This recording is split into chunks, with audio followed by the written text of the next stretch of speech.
Hi అండి. నమస్తే. Welcome back to Ritika's kitchen. ఈరోజు వీడియోలో ఒక కేజీ పిండితో అలాగే కరెక్ట్ కొలతలతో పంచదార గవ్వల్ని ఏ విధంగా తయారు చేయాలో చూపించబోతున్నానండి. ఒకసారి మీరు కూడా ఇదే కొలతలతో ఇలానే చేసి చూడండి. చాలా అంటే చాలా రుచిగా గుల్లగా వస్తాయన్నమాట. అంతేకాదు వీటిని మనం ఒక్కసారి చేసి పెట్టుకున్నామంటే 15 నుండి 20 రోజుల వరకు స్టోర్ చేసుకోవచ్చు అనమాట. సో ఇక ఆలస్యం చేయకుండా ఈ రుచికరమైన పంచదార గవ్వల్ని ఎలా తయారు చేయాలో ఇప్పుడు చూసేద్దాం. గవ్వల కోసం ముందుగా ఇక్కడ నేను 1 కిలో వరకు మైదా పిండిని తీసుకున్నానండి. అదే మీరు మొత్తం మైదా వద్దనుకుంటే సగం గోధుమ పిండి, సగం మైదా తీసుకున్నా సరిపోతుంది. అలాగే ఒక మిక్సీ జార్ తీసుకొని అందులో 1 కిలో పిండికి 150 గ్రామ్స్ వరకు బొంబాయి రవ్వని వేసుకొని మిక్సీ పట్టుకుందాం. చూసారా? మరీ పౌడర్ లాగా అవసరం లేదండి. ఈ విధంగా గ్రైండ్ చేసుకున్నామంటే సరిపోతుంది. అదే గాని మనం మిక్సీ పట్టకుండా రవ్వ వేసామంటే గవ్వలు కొంచెం గట్టిగా వస్తాయన్నమాట.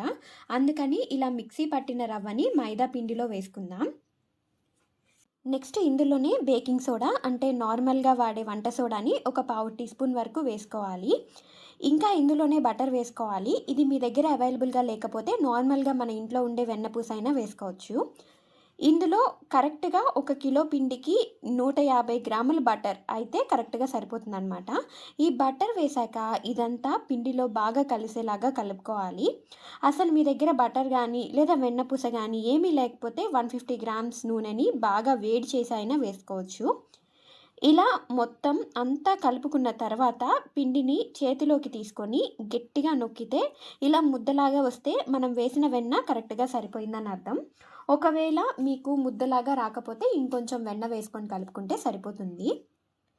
నెక్స్ట్ ఇందులోనే కొంచెం కొంచెంగా వాటర్ పోసుకుంటూ మనం చపాతీ పిండి ఏ విధంగా అయితే కలుపుకుంటామో అలాగే ఈ పిండిని ముద్దలాగా కలుపుకోవాలనమాట. మొత్తం అంతా ఒకేసారి కలుపుకోవడం కష్టం అనిపిస్తే 2 భాగాలుగా చేసుకొనైనా కలుపుకోవచ్చు. చూసారా? ఈ విధంగా కలుపుకోవాలనమాట. మైదా పిండి కాబట్టి చేతులకి కొంచెం అంటుకుంటూ ఉంటుంది. అందుకని చేతిలోకి ఒక స్పూన్ నెయ్యి రాసుకొని కలుపుకున్నామంటే ఈ పిండి అనేది చేతులకు అంటుకోదనమాట. చూసారా? పిండిని ఈ విధంగా ఎక్కువ సేపు సాఫ్ట్‌గా కలుపుకున్నామంటే గవ్వలనేవి గుల్లగా వస్తాయన్నమాట. ఇలా కలుపుకున్న పిండి డ్రై అవ్వకుండా దీని మీద ఒక తడి క్లాత్‌ని కప్పుకొని, మళ్ళీ దాని మీద ఏదైనా గిన్నె కానీ, లేదా ఒక ప్లేట్ గానీ బోర్లించి ఒక 15 నిమిషాలు పిండిని పక్కన పెట్టుకొని నాననివ్వాలి. ఒక 15 నిమిషాల తర్వాత చూసారా? పిండి చక్కగా నానిపోయింది. అలాగే చేతులకు కూడా ఏమాత్రం అంటుకోకుండా కరెక్ట్‌గా సెట్ అయింది కదా! ఇప్పుడు ఈ పిండి నుండి కొంత భాగాన్ని తీసి మిగిలిన పిండి మీద మళ్ళీ తడి క్లాత్‌ని కప్పి పెట్టుకోవాలి. ఎందుకంటే పిండి ఎక్కువ క్వాంటిటీ ఉంది కదా! ఇలా చేస్తే పిండి డ్రై అవ్వకుండా ఉంటుందనమాట. నెక్స్ట్ ఇప్పుడు మనం పక్కకి తీసిన పిండిని కొంచెం కొంచెంగా తీసుకుంటూ చిన్న సైజ్ బాల్ లాగా తయారు చేసుకోవాలి. ఈ పిండి ముద్దని ఎంత చిన్న సైజ్ చేసుకుంటామో గవ్వలు అంత బాగా క్రిస్పీగా వస్తాయన్నమాట. చూసారా? ఈ సైజులో తయారు చేసుకుంటే సరిపోతుంది. ఇలా ముందుగా కొంత పిండిని బాల్స్ లాగా తయారు చేసుకున్న తర్వాత గవ్వల చెక్కని తీసుకొని దానికి ఆయిల్ అప్లై చేసామంటే గవ్వలు చేసేటప్పుడు చెక్కకు అంటుకోకుండా ఈజీగా వస్తాయన్నమాట. ఇప్పుడు మనం తయారు చేసిన బాల్ లాంటి పిండి ముద్దను తీసుకొని చెక్క మీద పెట్టి కొంచెం లైట్‌గా ప్రెస్ చేసి సాగదీస్తూ రోల్ లాగా తిప్పామంటే చూసారా ఎంత చక్కగా గవ్వ రెడీ అయిందో. ఈ గవ్వలు ఎక్కువ క్వాంటిటీలో చేసేటప్పుడు ఇంకొకరి హెల్ప్ తీసుకున్నామంటే చాలా త్వరగా గవ్వలు రెడీ చేసుకోవచ్చనమాట. అదే మన ఇంట్లో చిన్న పిల్లలు గానీ ఉన్నారంటే వాళ్ళు బాల్స్ తయారు చేస్తే మనం గవ్వలు తయారు చేసుకోవచ్చనమాట. అలాగే గవ్వల చెక్కకి ప్రతిసారి ఆయిల్ రాయాల్సిన అవసరం కూడా లేదు. ఫస్ట్ ఒకసారి రాసుకుంటే సరిపోతుంది. ఇలాగే మొత్తం పిండి అంతటిని గవ్వలు చేసుకున్న తర్వాత డీప్ ఫ్రైకి ఆయిల్ పెట్టుకొని ఆయిల్ మరీ ఎక్కువ కాగకుండా మీడియం హీట్ అయ్యాక మనం తయారు చేసుకున్న గవ్వలు అందులో వేసుకోవాలి. ఈ గవ్వలన్నీ వేసిన తర్వాత అవి కొంచెం కాలి వాటంతట అవే పైకి తేలుతాయన్నమాట. ఇలా అన్నీ పైకి తేలిన తర్వాత స్టవ్‌ని లో టు మీడియం ఫ్లేమ్‌లోకి అడ్జస్ట్ చేసుకొని, కలుపుకుంటూ వీటిని మంచి కలర్ వచ్చే వరకు ఫ్రై చేసుకోవాలి. అదే వీటిని హై ఫ్లేమ్‌లో ఫ్రై చేస్తే లోపల పచ్చిగా ఉండి గవ్వలు మెత్తగా వస్తాయన్నమాట. అందుకని ఇవి వేగడానికి ఎక్కువ టైం పట్టినా గానీ లో ఫ్లేమ్‌లో వేయించుకోవాలన్నమాట. అలాగే ఇవి ఒకేసారి ఎక్కువ క్వాంటిటీలో కూడా వేసుకొని ఫ్రై చేసుకున్నా పర్వాలేదు. ఇవేమీ ఒకదానికొకటి అంటుకోవు. అలాగే ఇవి వేగితే మనకి కలిపేటప్పుడు సౌండ్ అర్థమవుతుందనమాట. ఇప్పుడు చూసారా మంచి కలర్ వచ్చి ఈ విధంగా ఫ్రై అయిన తర్వాత జాలిగరిటెతో వీటిని తీసి బాగా ట్యాప్ చేసి ఒక పెద్ద సైజ్ బౌల్‌లోకి వేసుకుందాం. ఇలాగే మిగిలినవి కూడా తీసి బౌల్‌లోకి వేసుకుందాం. చూసారా? ఇలాగే పిండి మొత్తం గవ్వలు తయారు చేసుకొని రెడీగా పక్కన పెట్టుకుందాం.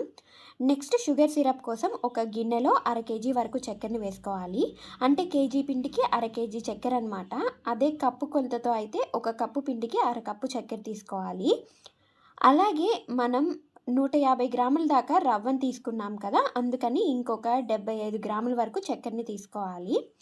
ఇలా చక్కెర మొత్తం వేసుకున్నాక ఒక కప్పు వరకు వాటర్ పోసుకొని స్టవ్ మీద పెట్టుకొని ఈ చక్కెర కరిగే వరకు మధ్య మధ్యలో కలుపుతూ ఉడికించుకుందాం.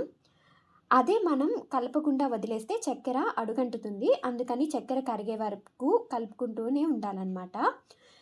సో, ఇప్పుడు చూసారా చక్కెర మొత్తం పూర్తిగా కరిగిపోయింది కదా! ఇలా వచ్చాక స్టవ్‌ని మీడియం ఫ్లేమ్‌లో పెట్టుకొని మధ్య మధ్యలో పాకం చెక్ చేసుకుంటూ ఉండాలి. ఈ పాకం అనేది కొంచెం ముదురు తీగ పాకం రావాలనమాట.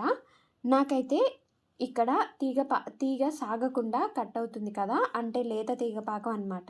అందుకని ఇంకొంచెం సేపు ఉడికించి మళ్ళీ పాకం చెక్ చేసుకోవాలి. ఇప్పుడు చూసారా నాకు పాకం అనేది ఈ విధంగా రావాలనమాట. 2 వేళ్ళ మధ్య ఇలా అంటే తీగ కట్ అవ్వకుండా ఇలా చూపించిన విధంగా సాగితే గవ్వలకి ఇది కరెక్ట్ పాకం అన్నమాట. ఇలా వచ్చాక స్టవ్‌ని ఆపేసి ఈ పాకాన్ని మనం ముందుగా చేసి పెట్టుకున్న గవ్వల్లో వేసి ఈ పాకం అంతా గవ్వలకి పట్టేలాగా బాగా మిక్స్ చేసుకోవాలి. ఇలాగే ఈ పాకమంతా గవ్వలు పీల్చుకునేదాకా బాగా కలుపుతూనే ఉండాలనమాట. ఇప్పుడు చూసారా దాదాపుగా పాకం మొత్తాన్ని గవ్వలు బాగా అబ్జర్వ్ చేసుకున్నాయి కదా! ఈ విధంగా వచ్చే వరకు కలిపి ఆ తర్వాత ఒక 5 నిమిషాలు అలాగే వదిలేయాలి. 5 మినిట్స్ తర్వాత ఒకసారి బాగా కలుపుకుంటే చూసారా మన గవ్వలకి పొడి పొడిగా వచ్చాయి కదా! ఇప్పుడు వీటిని పూర్తిగా చల్లారనివ్వాలి. పూర్తిగా చల్లారిన తర్వాత మళ్ళీ ఒకసారి మిక్స్ చేసుకుందాం. చూసారా మన పంచదార గవ్వలు ఎంత పర్ఫెక్ట్‌గా వచ్చాయో, అదే మనం పాకం సరిగ్గా రానివ్వకపోతే ఈ విధంగా రావన్నమాట. తడి తడిగానే ఉంటాయి. అందుకని పాకం పట్టేటప్పుడు కొంచెం జాగ్రత్తగా పట్టుకోవాలి. అంతేనండి మన పంచదార గవ్వలు రెడీ. ఒకసారి గనక చేసి పెట్టామంటే 15 రోజుల వరకు స్టోర్ చేసుకోవచ్చనమాట. అయితే వీటిని ఎయిర్ టైట్ కంటైనర్‌లో మాత్రమే స్టోర్ చేసుకోవాలి. అప్పుడే ఇవి మెత్తగా అవ్వకుండా క్రిస్పీగా ఉంటాయన్నమాట. ఈసారి మీరు కూడా తప్పకుండా ఈ రెసిపీని ట్రై చేసి మీకెలా వచ్చాయో మాకు కామెంట్ ద్వారా తెలియజేయండి. Thank you so much for watching.